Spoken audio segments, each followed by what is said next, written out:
그 자유를 소화하는 변호사들 모임은 자유를 소화하는 변호사들 모임은 지난 김태우 수사관, 그다음에 신재민 전 사무관에 대한 이 공익제보자를 보호하고자 하는 취지에서 만들었습니다. 지난 올 1월 3일 날 국회 정론관에서 김태우 수사관, 신재민 사무관에 대해서 이런 공익제보자를 보호하라고 저희가 성명서를 낭독한 이후에 많은 분들이 그 부분에 대해서 호응도 해주셨고요. 그리고 이번 그 드루킹 그 김경수 사건에 대해서도 이것들은 도저히 묵과할 수 없는 여러 가지 문제가 있다. 첫 번째로는 자유민주주의의 가장 기본이 되고 근간이 되는 선거제도에 있어서 올바른 여론 형성을 방해했고, 그리고 그 이후에 이 유죄 판결이 난 이후에도 여러 가지 문제를 일으키고 있습니다. 1심 재판장님이셨던 그 성창호 판사님에 대해서 잘 아시겠습니다만 어제 검찰에서 기소 방침을 표시를 했습니다. 기소를 했고요. 그 다음에 그 전에도 인신공격이 많이 있었습니다. 그 다음에 2심 재판장님에 대한 인신공격과 그 다음에 심지어는 지금 재판부가 드루킹과 그 다음에 김경수에 대해서 형사 2부와 4부로 나눠서 재판을 함으로써 공범관계는 잘 아시겠습니다만 그냥 그 같은 사실관계로 판단이 돼야 되는데 나눠서 판단한다는 것은 저희들이 생각했을 때는 혹시 드루킹은 유죄, 김경수는 무죄, 이런 식으로 김경수 살리기에 나서는 거 아닌가, 이런 의문이 들어서 이런 부분에 대해서 이제 문제를 삼아야 되겠다. 게다가 마지막으로는 그 주심판사인 김경수 지사에 대한 주심판사가 우리법 연구회의 소속 판사십니다.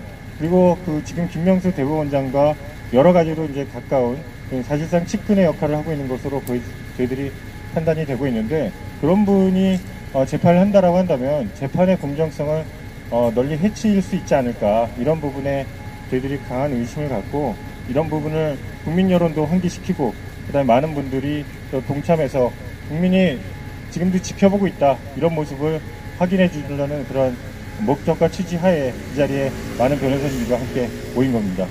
감사합니다. 예, 백승재 변호사님은 지난 기회에 대한변협 부회장을 역임하셨습니다. 예, 지금 우리 박인환 변호사님 잠깐 한 말씀 하시고 제가 서면서 납니다. 예, 오늘도 이렇게 미세먼지가 자욱한 날에 우리 기자분들께서도 이렇게 많이 와주셔서 감사합니다. 우리 백승재 우리 전임 대한변협 부회장님께서도 말씀하시다시피 드루킹 사건 자체는 아마 우리나라가 초유에 겪는 부정선거의 대표적인 사례가 아닌가 생각을 합니다. 판결문에도 나타난 것처럼 지금 국민 여론은 인터넷 여론이 대다수를 차지하고 있죠. 여러분들을 포함해서 이제 종이신문, 심지어 KBS, MBC 뉴스조차도 1% 정도 시청률이라고 하죠. 아마 여러분들도 이제 종이신문의 시대가 갔다는 것은 알고 있을 겁니다.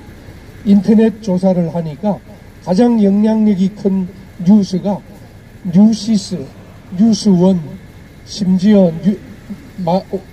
뉴데일리, 이데일리, 또 이런 신문들, 종이신문을 아예 발행하지도 않는 인터넷 언론들이 지금 주류 인터넷 뉴스를 장악하고 있는데, 나아가서 뉴스에 대한 일방적인 공급에 지금은 또 시대적인 트렌드가 세계에서 유례없는 댓글이라는 형태를 통해서 쌍방향 소통을 하고 있습니다.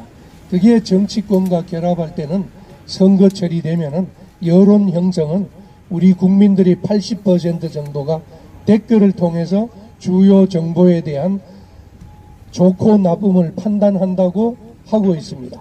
그런데 이 사건, 드루킹 사건, 김경수 사건의 특징은 바로 그 댓글을 조작한 겁니다. 아시다시피 1억 건 정도에 가까운 공감과 비공감의 클릭을 통해서 140만 건 이상의 댓글 자체를 조작을 해서 여러분 갖고 계시는 조그만 스마트폰에 나타나는 상위 댓글을 독차지하게 하는 그런 수법으로 여론을 조작했다는 자유민주주의의 근간인 선거제도, 언론의 자유, 표현의 자유에 대한 직접적인 가해를, 위협을 가한 사건이죠. 1심 판결에 그대로 드러났습니다. 이에 위기감을 느낀 현 집권 여당 민주당과 청와대는 여러분도 알다시피 아주 거당적으로 심지어 전국을 다니면서 콘서트를 한다거나 판례 비판 콘서트 또는 유사한 자기들을 지지하는 법률 전문가들을 모아놓고 최근에 판례 비판 토론회까지도 개최를 했지요. 거기에 비해서 우리 자유를 수호하고자 하는 우리 변호사들은 규모도 작고 세력도 아직은 약합니다. 그러다 보니까 어쩔 수 없이 길거리에 나와서 1심 판결문을 우리 국민들한테 널리 알리고 1심 판결 취지를 항소심에 가서도 흐트러지지 않도록 유지할 수 있도록 국민들한테 호소하기 위해서 이 자리에 나온 걸로 보입니다. 따라서 여기 나오신 우리 유튜버라든가 인터넷 언론에 종사하는 분은 그 취지를 좀 잘 이해를 해 주셔서 아마 조중동을 포함한 종이신문에는 거의 나지 않을 걸로 보입니다. 그래서 여러분들이 앞장서서 지금 현대 정치에서 가장 중요한 언론의 자유, 표현의 자유를 인터넷을 통한 댓글 여론 조작, 다시 말해서 부정 선거다, 다시 말해서 부정 대통령 선거다, 다시 말해서 당선 무효까지 갈 수 있는 사안이라는 점을 널리 알려주시면 고맙겠습니다. 예. 준비해온 성명서를 낭독하고 이후에 기자분들의 질문을 받아서 다른 변호사님들이 좀 말씀할 기회를 갖도록 하겠습니다. 성명서를 낭독하겠습니다. 성명서. 우리법 연구회 법관에 배당된 김경수 항소심 재판, 그 불공정성을 우려한다. 19대 대선 전후로 1억 여회에 달하는 불법 댓글 조작에 공모했다는 혐의로 1심 재판부는 김경수 지사를 김동원의 공범으로 판단해서 실형을 선고했다. 대통령 최측근인 김경수 지사가 구속되면서 청와대와 여권의 집권 정당성에 치명타가 되었다. 이에 집권 여당과 지지 세력은 크게 반발하면서 1심 판결을 선고한 성창호 판사에 대한 인신공격과 여당 의원들은 성창호 판사에 대한 탄핵을 추진했다. 그리고 무분별하게 국민을 선동하면서 사법부를 흔들었습니다. 심지어 김경수 경남도지사 사건의 경우 항소심 재판부가 배당도 되기 전부터 재판장인 차문호 부장판사의 실명과 사진이 인터넷에 떠돌았습니다. 그리고 양승태 퀴즈라는 마녀 사냥이 시작됐습니다. 이와 같이 1심, 2심 재판장에 대한 무분별한 공격은 공정하고 정치 중립적으로 진행돼야 될 재판의 독립성을 현저히 침해합니다. 그리고 상권 분립과 법치주의 원칙을 뒤흔드는 것입니다. 사법부를 포함해서 국회와 정부는 이를 단호히 배격해야 하고 건전시켜야 합니다. 그런데도 스스로 재판의 공정성과 정치 중립성을 지켜야 할 사법부가 김경수 지사에 대한 항소심 재판과 관련해서는 정권의 눈치를 보는 것이 아닌가 하는 우려가 있습니다. 김경수 재판의 주심은 김명수 대법원장도 가입된 것으로 알려진 우리법 연구회 소속입니다. 우리법 연구회 출신 김민기 서울고법 판사가 맡는다고 합니다. 김 판사는 최근에 대법원장의 법원행정처 폐지, 사법행정회의 신설 등을 추진하기에 만든 사법발전위원회 건의 실현을 위한 후속 추진단의 일원입니다.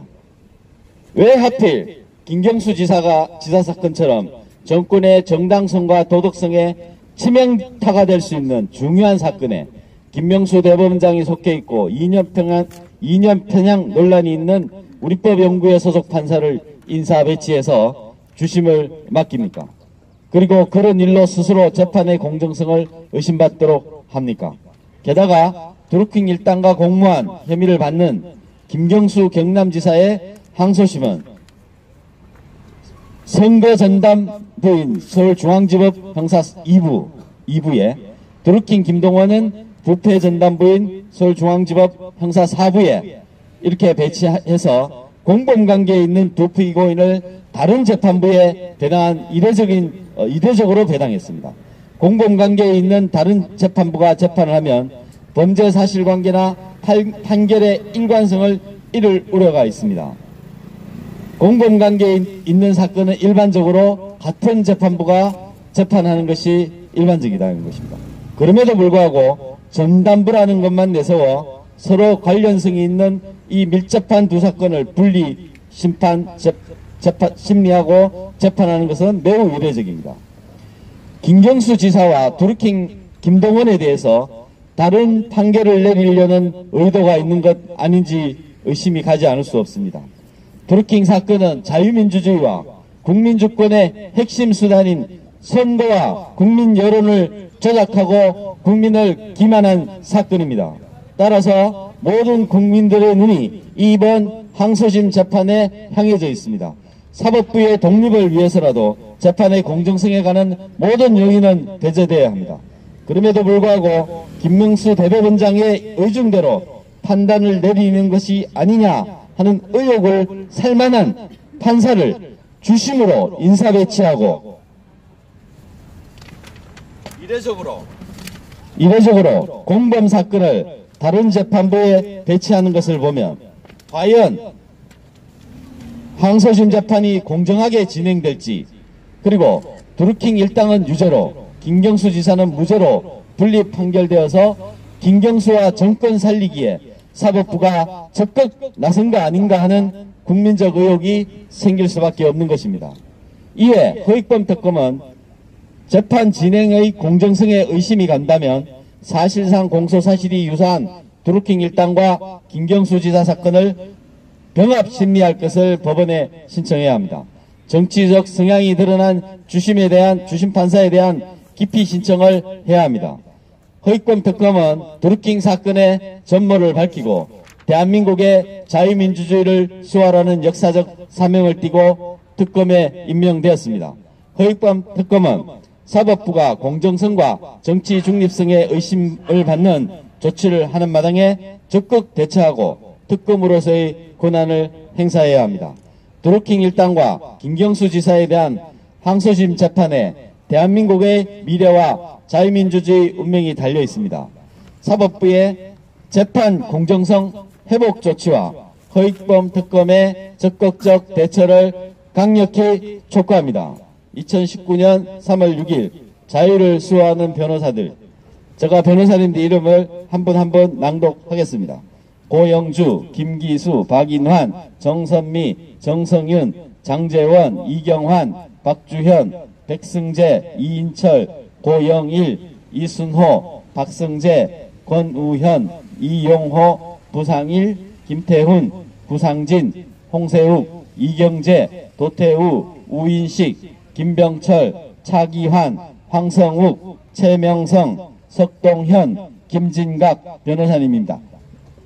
예, 저희가 질문을 받기 전에 제가 먼저 선창을 해서 제가 사법부의 재판 공정성 회복 조치를 촉구한다 이렇게 하면 촉구한다라고 한 번만 해주시고, 그 다음에 허익범 특검의 적극적 대처를 강력히 촉구한다 하면은 뒤에 촉구한다만 연호를 해주시면 되겠습니다. 사법부의 재판 공정성 회복 조치를 촉구한다. 한 번만 해주세요. 허익범 특검의 적극적 대처를 강력히 촉구한다. 예, 이상 성명서 낭독을